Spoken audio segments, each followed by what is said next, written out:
Phone tapping, total data collapse, ఏండ్లుగా సేకరించిన వివరాలని ధ్వంసం, మావోయిస్టుల నుంచి నేరస్తుల వరకు హార్డ్ డిస్క్లు డిస్ట్రాయ్ చేసిన నిందితుల టీం రికవరీకి అవకాశం ఉందా? తలలు పట్టుకుంటున్న ఆఫీసర్లు, పరికరాలు సప్లై చేసిన ల్యాబ్ డైరెక్టర్లకు నోటీసులు.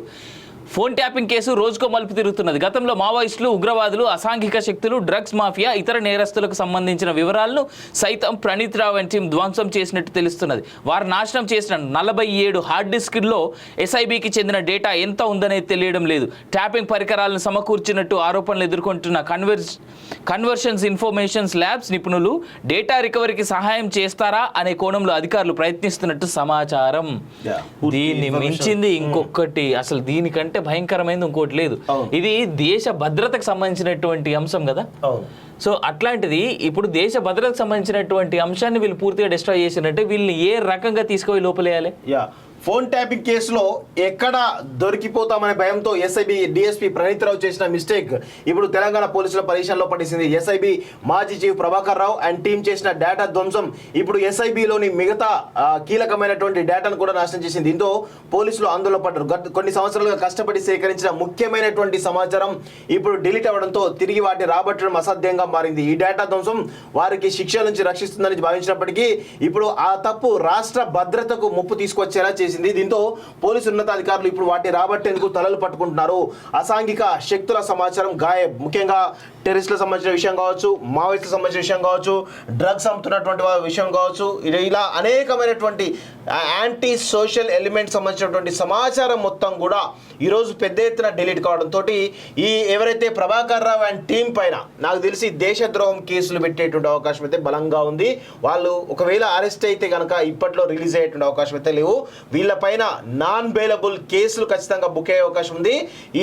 ఈ విధంగా నాకు తెలిసి దాన్ని ఏమంటారు, దేశద్రోహ చట్టం అంటారు కదా, ఖచ్చితంగా దాన్ని ఉపా చట్టాలు ఇవన్నీ కూడా వాళ్ళ మీద పెట్టేటువంటి అవకాశం అయితే బలంగా ఉన్నాయి. చాలా సీరియస్ చట్టాలు అవన్నీ కూడా. అంత ఈజీగా వాళ్ళు బయటికి వస్తారైతే నమ్మకం అయితే నాకు లేదు. వాస్తవం అన్నిటికంటే హైలైట్ ఏంటంటే దీంట్లో పోనీ ఓన్లీ మావోయిస్టుల వరకే లేదంటే ఓన్లీ పోలీసుల వరకే వీళ్ళు విన్నరా అంటే కాదు. భారతదేశంలో లేదా భారతదేశం బయట కూడా చాలా ప్రాంతాల్లో ఎక్కడైతే బాంబ్ బ్లాస్ట్లు జరుగుతాయో చాలా వాటికి వాటి లింకులు ఓల్డ్ సిటీతో ముడిపడి ఉంటాయి. ఇప్పటి వరకు జరిగిన ఏ ఇన్సిడెంట్ అయినా మనం చూసుకుందాం, చాలా వరకు హైదరాబాద్తో ముడిపడి ఉంటాయి. ఇలాంటి అంశాలని కూడా, ఎందుకంటే ఇలాంటి కాన్వర్జేషన్స్ కానీ ఇలాంటి కాల్ రికార్డింగ్స్ కానీ మెయింటైన్ చేసేది హైదరాబాద్ సెంట్రల్ పోలీసు విభాగమే. అలాంటి లొకేషన్ నుంచి ఇంత డేటా మిస్ అయిందంటే it's not just going to effect Telangana, it is going to effect the entire country కదా. అండ్ దట్టు దీంట్లో ఆర్థిక శాఖకు సంబంధించినవి ఉంటాయి, ఈ హోంశాఖకు సంబంధించినవి ఉంటాయి. ఇవే కాకుండా ఇందాక మీరు మెన్షన్ చేసినట్టుగా టెర్రరిస్టులు కావచ్చు, మావోయిస్టులు కావచ్చు, డెకాయిట్స్ కావచ్చు, డ్రగ్ పెడ్లర్స్ కావచ్చు. ఎందుకంటే డ్రగ్స్ అనేటువంటిది ఇవాళ భారతదేశ వ్యాప్తంగా ఎంత పెద్ద ఇష్యూస్ క్రియేట్ చేస్తుందో అందరికీ తెలిసినటువంటి విషయమే. సో ఈ సందర్భంలో ఈ తరుణంలో ఇలాంటి డేటా మిస్ అవ్వడం అనేటువంటిది గత ప్రభుత్వం యొక్క వైఫల్యం చూపిస్తోంది. ఇక్కడ ప్రస్తుత ప్రభుత్వం కూడా ఎక్కడ ఫెయిల్ అయిందా, ఎక్కడ కరెక్ట్ చేసుకోవాలని వీళ్ళకి ఒక హెచ్చరికలా కనిపిస్తుంది. రెండోది ఏంటంటే ఐపీఎస్ స్థాయి వ్యక్తి లేదా ఒక పోలీస్ ఆఫీసర్ తను ఎవరైనా కావచ్చు, తను ఎన్ని రకాల టెస్టులు పాస్ అయ్యి ఎన్ని రకాల ఇబ్బందులు పాస్ అయ్యి తను ఆ పొజిషన్కి వెళ్తాడు. అలాంటోడు ఒక్కసారి కూడా ఆలోచించకుండా కేవలం తన స్వార్థం కోసం దేశ యొక్క భద్రతని, రాష్ట్ర భద్రతని ఏ విధంగా ఇబ్బందిలో తోస్తాడు ఇవాళ అనేటువంటిది మనం చూడొచ్చు. ఖచ్చితంగా ఇలాంటి వాళ్ళను అసలు వదిలే ప్రసక్తే ఉండద్దు. అంటే నాకు ఇక్కడ అనుమానాలు ఏంటంటే ఇది ఒక పొలిటిసైజ్ చేస్తున్నారు. ఈ ఫోన్ ట్యాపింగ్ అంశాన్ని పొలిటికల్గా వాడుకునేటువంటి ప్రయత్నిస్తున్నారు. కానీ దాని వెనకాల ఈరోజు రాష్ట్ర భద్రత, రేపు రాష్ట్రంలో కానీ దేశంలో కానీ ఎక్కడైనా ఈరోజు టెర్రరిస్ట్ అటాక్ జరిగితే ఎవరు బాధ్యులు, దానిలో చనిపోతే ఎవరు బాధ్యులు, దానికి ఖచ్చితంగా వీళ్ళ మూలాలు ఖచ్చితంగా ఉండాల్సిన అవసరం ఉంది. వీళ్ళే దానికి పరోక్షంగా సహకరించారనేది స్పష్టంగా అర్థమవుతా ఉంది.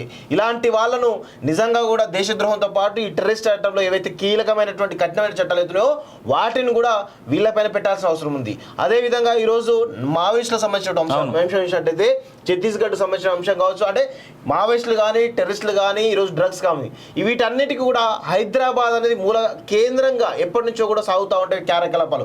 వాటికి సంబంధించినటువంటి సమాచారం మొత్తం కూడా ఈరోజు ఇంటెలిజెన్స్ విభాగం దగ్గర ఉండాల్సిన అవసరం ఉంది. కానీ ఆ డేటా మొత్తం కూడా 47 హార్డ్ డిస్క్ల డేటా ఈరోజు మొత్తంగా డిలీట్ చేసి వాటి ఎక్విప్మెంట్ మొత్తం కూడా కాల్ చేయడంతో ఈరోజు కీలకమైనటువంటి డేటా మొత్తం కూడా పోవడంతో ఈరోజు రాష్ట్ర భద్రత విషయంలో ఏం చర్యలు తీసుకుంటారు, రాష్ట్ర భద్రత ఎక్కడికి పోతా ఉంది అంటే ఎంత కేసీఆర్ అనేవాడు కేసీఆర్ కుటుంబం ఎంతకు దిగజారిందో ఒక్కసారి మనం అర్థం చేసుకోవాలి. దీనిలో కేవలం పోలీస్ ఆఫీసర్లు నిందించడం కాదు, వీళ్ళ వెనకాల నడిపిస్తున్నటువంటి ప్రభుత్వ పెద్దలు, అప్పటి ప్రభుత్వ పెద్దలు ఎవరైతే ఉన్నారో వాళ్ళను కూడా, వాళ్ళపైన కూడా ఈరోజు ఈ దేశద్రోహ చట్టాలు కానీ, లేకపోతే టెర్రరిస్టులకు సంబంధించిన చట్టాలు కానీ, లేకపోతే మావోయిస్టులకు సంబంధించిన చట్టాలు కానీ, లేకపోతే డ్రగ్స్ సంబంధించిన చట్టాలు ఏవైతే ఉన్నాయో వీళ్ళపైన ఖచ్చితంగా అన్ని రకాల సెక్షన్లు పెట్టి ఇమీడియట్గా జైలుకు పంపాల్సినటువంటి అవసరం ఉందనేది స్పష్టంగా మనం చెప్పగలం. అది దేశ భద్రత కోసం, రాష్ట్ర భద్రత కోసం చాలా అవసరం కూడా. నెక్స్ట్